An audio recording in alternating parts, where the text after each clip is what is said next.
Welcome back, everybody. We are going to continue our conversation on husbands, children, and life. Yes. I love that we had an off-screen discussion, and Ms. Carmen, you said something that was so powerful that you look, I struggle with this every day. That your husband was teaching you how to be a wife and you were not receiving it. My God, did the Spirit of the Lord, why you want to leave my business? I see him every day and I'm like, I know how to be a wife. You know, I know what I want. And I'm like, this is the way you're supposed to treat me and this is the way you're supposed to treat me. And I'm like, no, that's not the way it is. Selfish, because I get selfish sometimes. And you said something so powerful. Can you hit on that just a little bit more? One of the things that I learned as being married to Derek is that my mom, and I love my mother because she really showed me how to be strong and how to deal with life and deal with kids. Because my mom, she really did everything on her own. So my mom couldn't show me nothing that she didn't know herself. She only knew how to do the stuff, and she just did it because she knew she loved us. She wanted us to have everything. But when I got with Derek, I didn't know how to be a wife. Like, I didn't know what that meant. And so I fought him tooth and nail all the time. Even when we were together, we had stupid arguments that I would create because I didn't know how to express my feelings correctly. I didn't know how to speak to him. I was such a... I was a kid that was by myself all the time. Like I was the kid that people would look and see in the corner by themselves. Right. I never had friends. I never knew how to relate to people until I got to high school, and then life changed a little bit. And then I became popular, and I don't know why, because I didn't do anything extravagant, but just have muscles. And so in that sense, I kind of didn't want to receive that kind of attention. I didn't like it. But then yet I dealt with it. So when me and Derek were together, it was kind of like I get this guy who has attention for me, and he loves the way I look. He loves me for me, and it wasn't for my body, but he loved me for me. And he was trying to teach me that love was real, that men can love you for who you are and not what you have. Yeah. And you said something powerful, because I spent so many years trying to worry about how I look, how I dressed, my weight and everything like that, and I ended up marrying a man that kept calling me beautiful. I was like, yo, this dude is sick. Something's wrong with him. He's like, good morning, beautiful. I'm like, what are you looking at? Don't you see this roll? Don't you see like my cheeks are too big and I'm not this or I'm not that? And he was like, oh, there goes my beautiful wife. What is wrong with this dude? Something is wrong with him. And that's what he would say, beautiful. And that's what he calls me, beautiful. So I know for a fact when he's mad at me, Marsha. Oh, somebody got an attitude, huh? I said, what happened? He goes to the government. Exactly. He didn't call you by name. He don't call me. So when he called, he's like, yes, beautiful. How's your day, beautiful? When he's mad, Marsha, do you mind doing? It's like, Marsha? Oh no. Somebody need to talk to me or something. My name is not Marsha. Boo. Because he got me conditioned to that, and so I know he's upset. So let's try and work this thing out. And he won't talk to me. Got to give him about 3 days before he comes back, and then I'll be like, hey, baby. It was difficult for me at first just to even accept his compliments. To him, I was this beautiful girl that he fell in love with. He always says he fell in love with my legs, but okay, we'll leave it at that. But but it's really when I met Derek, I was very thin. I was a size 2. I was like kind of like Cece, but I was very muscular. So he always looked at me. He never looked at my body. Like to him, it was always me, my heart. Where we came together. So when we broke up for that short time, it broke my heart. And during that brokenness of my life is where I got raped. And so because I experienced a rape, it became more difficult to me to look at him and say, hey, I got pregnant because of it, and I don't know what to do with this. And so he was like, I don't care. It's mine. It doesn't matter. Wow. So he was teaching me that, but my fear of people talking about me or talking, because you care about what people say when you're young. You care about what people are going to say about you. And so I didn't want to be talked about in that way, so I had an abortion. Which led me to make a mistake there, because then I felt like God could never forgive me for that. I just killed a life, and he's not going to forgive me, and I'm going to be cursed for the rest of my life. And so I felt that for a long time. So what happened was, a month later, I got pregnant for my son. And so it didn't fill the void of the child that I let go of. Yeah, and that's another. It didn't. Society is like making it okay that, you know, you get pregnant, and if it's not convenient for you, you just get rid of it. And they don't realize that the psychological pain that a woman goes through once you made a decision to terminate a life, it's horrific. You know, you've gone through it. I don't know about Jazz. All three of us have gone through it, and now I feel as though God is punishing me because I had that abortion, because now I wanted to have children with my husband, and it was easy as long as I was in sin. But now I'm in a covenant relationship and nothing is happening. And every day the enemy beats me down and tells me that you already had life. God already rationed out how many children you were supposed to have, and now you lost it, and so you don't get another chance at it. So how many women are out there right now beating up themselves because they made a mistake because of lack of understanding and fear? Yes, and fear. Absolutely. And we serve a great and mighty God that even though we make dumb choices because of lack of knowledge, he still is going to love us. And I still fight with it every single day, you know, but a lot of women out there are unfortunately struggling, and they're saying like, oh, God would never love me to give me another child. And the hard thing for me was that after I got, I was raped, I always felt like I did something to get that guy to do that, and then you get the looks. It's like, oh yeah, the minute she left there, she just started sleeping with other people. And it wasn't the case. It was just that I went to a place that I shouldn't have gone to where I didn't drink, because I don't drink. I'm not a person to get drunk. But I went with a friend and with a cousin to go see a game, and I ended up waking up in a hotel room, and I didn't know how I got there. Wow. And I walked 20 miles to my aunt's house. Wow. And it was the most gruesome. I felt shame. I felt dirty. I wanted to take a bath so bad to wash it off. And the experience of saying, I'm ashamed. I did this to myself. I put myself in this position.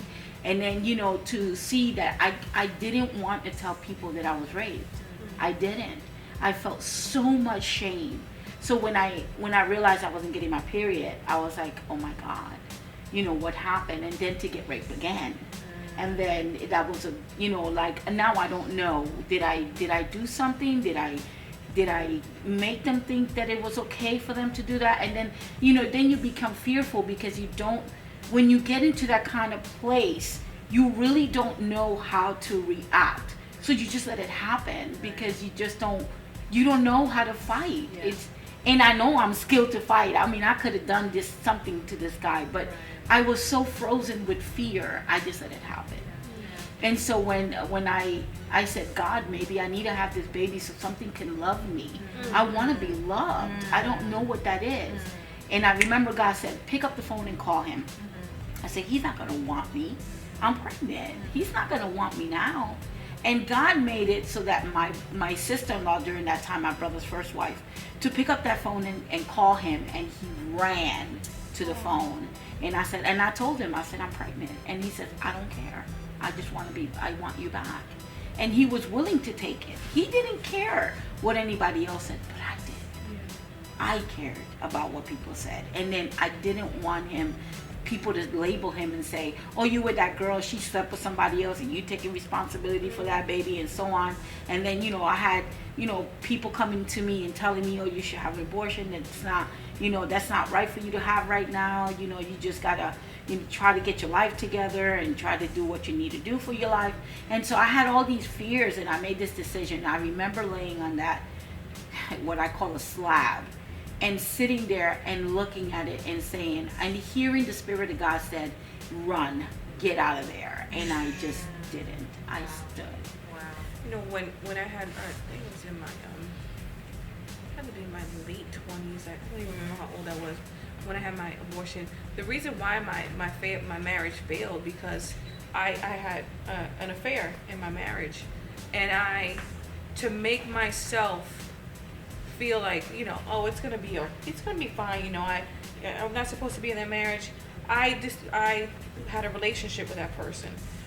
Though we were together for 4 years with that person, I got pregnant in that relationship, and I felt such shame because I felt like everyone's gonna look at this baby as a byproduct of infidelity, and so I was like, I just like I can't have this child right now. I can't have this child right now. And I went back and forth, and I was in the clinic waiting to get an abortion, and like pre-testing is like they'll do like a HIV test and all that stuff. Yeah. And in the HIV test, the guy is administering a AIDS test, and he's like, "What are you doing here? You're not like these other girls. Get up and leave." And I didn't leave. And I lived with that burden for so long that the same thing that you thought, the same thing that I'm never gonna have a child because it took. I'm gonna be 38 in January, and Nehemiah's 2, and I couldn't. And for all that time, I thought I could never get pregnant, nothing. And I thought, well, that's my punishment. Yeah. I'm never gonna have a child, even though. Meeting Stephen and praying and being in covenant and getting married, I couldn't get pregnant. And then I thought, well, I guess that's my lot in life, for that mistake. And and then Nehemiah came, and in that part of when this is it, I'm just gonna love my husband, and that's all I have left in life. But still, I'm 38 years old. I'm expecting my second. I'm gonna be 38. Expecting my second child. I still live with that hurt. I can still think of that day, and I'm thinking, man, I should have never. Yeah. Man, I should have turned around all the time. I should have turned. I should have left. Yeah. Why did I stay? So what? I should have stayed. I should have not stayed. I should have left. Why did I do it? Why did it? And I can go back and recently, I got, into a discussion with someone, and they threw that in my face, that, that abortion, that abortion in my face. And man, it was like a wound that it opened up again. And I was just like, okay, Lord, I know it's past it, but it's still, you can think about who that child could have been, or what they would have been, or what God had planned for them. And I'm just like, you can still go back and feel that kind of hurt in that. Yeah, I do. It's hard. It took me a long time to even say I had an abortion. Oh, I didn't tell people. It was so hard for me because I can hear God tell me that day, you are going to be blessed beyond measure. Just stay still. And I was like, I can't. I can't. And I remember going into that clinic. I remember sitting there and saying, God, forgive me. I know I'm doing something wrong. Forgive me. And I kept saying, God will never forgive me for this. And I remember I had my daughter after Chris and Aaron were born. I had a little girl, and I was pregnant from her, and that was Cyan. And I didn't know it was a girl, but then when I found out it was, I kept it from him because I didn't want him to know, hey, you're finally going to get your girl. And then I finally told him, when God said to me, I've taken her, she's coming home. I was like, no, you won't do that to me, Lord, no way. So when I gave birth to my daughter, Cyan, and she was stillborn, I couldn't deal with it. I felt like that. I got this because I gave away I had that abortion and God punished me with my third child. I was punished. And you see what the enemy does to us? It makes us think that, oh yeah, God, that's not him at all. It's our own insecurities that cause us to feel this way, you know. And you know, you all had different scenarios, and with me, it's more about pleasing everybody.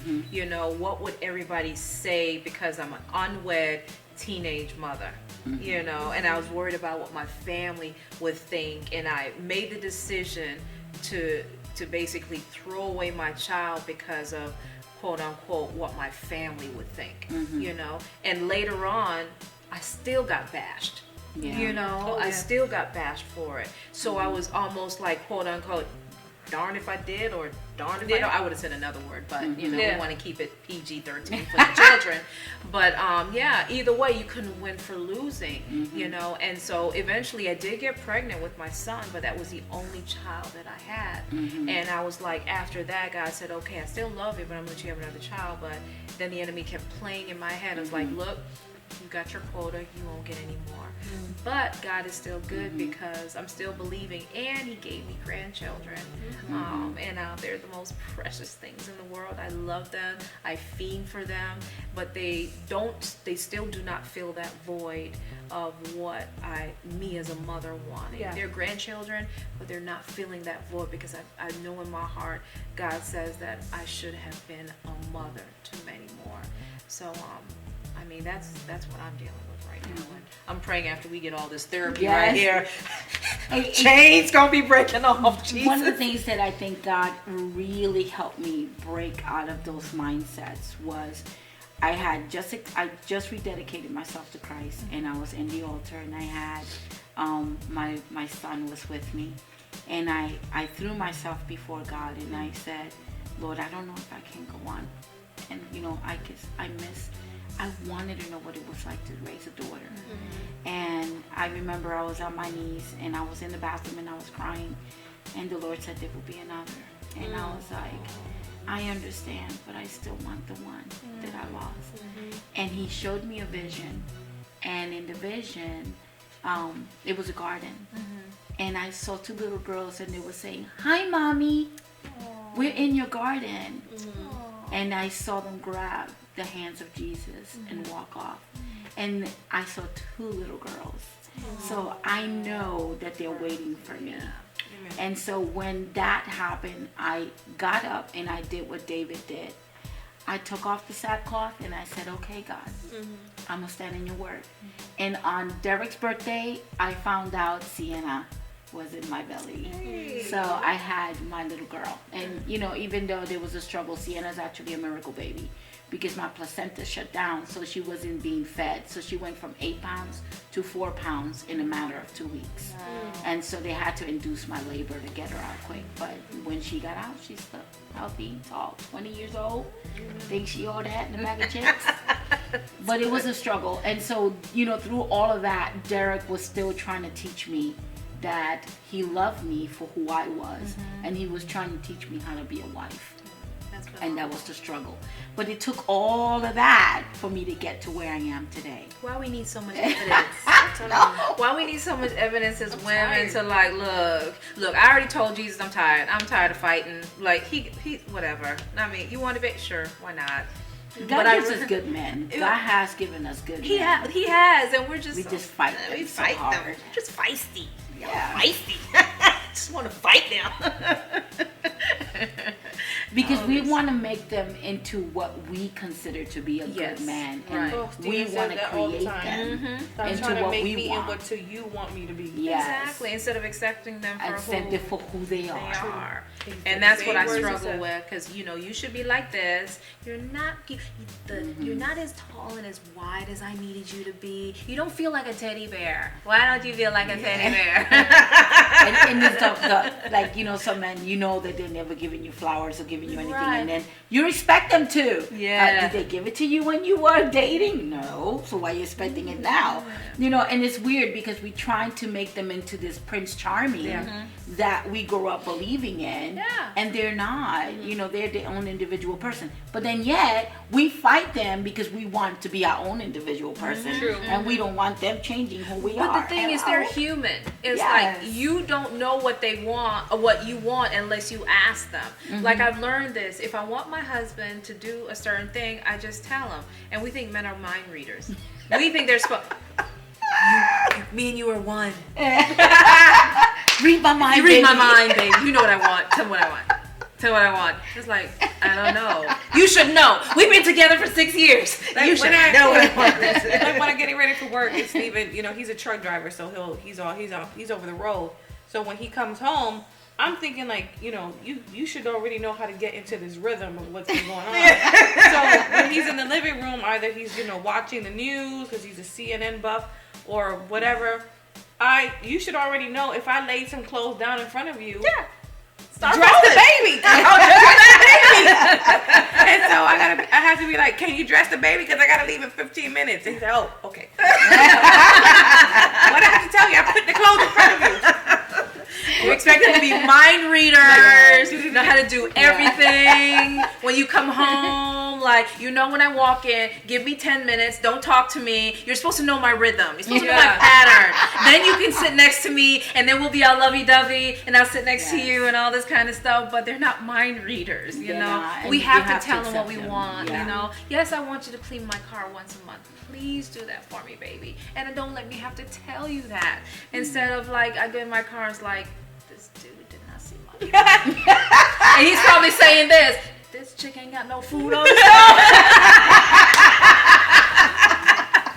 Absolutely, but we at the end of the day, really, we do have good men that love us for who we are. I mean, I don't think I could be with anyone else that would love me the way He don't Derek understand, does. and nobody else can understand my crazy Yeah. like oh Michael no, does. Derek does. Mike Derek was the only understands one my that can crazy. understand my crazy. My crazy go to a whole nother level. It's like, you sure you still want to be here? He's the only. I've learned that he is the only one that can understand my crazy. And I've been with different men and dated them. Not actually physically, but. Yeah. That's a whole nother episode. But that's a different episode. I'm just saying, the ones that I've encountered Yeah. with, he's the only one that actually puts up with my crazy, and I think that's Derek why is I too. love him Yeah. the way that I do. Yeah, because Derek puts up with my crazy, and you know, and I tell my mom, I say, you know, I don't know why you made us such crazy Puerto Ricans, but we are, and so God had to grace me with someone that can deal with my crazy Puerto Rican, because I don't think anybody would. I think I would have I been think divorced 3 times. I gotta think I have to scale down my crazy because I think I'm hitting his limits. He's like, you know what? This is too much. This is too much. I'm still holding on to him. And I gotta take him away. He's like, you know what? You're hitting my crazy limit. I'm not gonna do this no more. So I'm gonna have to scale back my crazy. I'm gonna bring it down a notch. That's funny. So next time that we come back, we are gonna talk about how our husbands deal with our crazy. And thanks for hanging out with us this week, guys. Yes. Thanks for hanging out with us. See you next time. Make sure you tune in, share Twitter, Instagram, and Facebook. Thank you. God bless. God bless. Bye, everybody.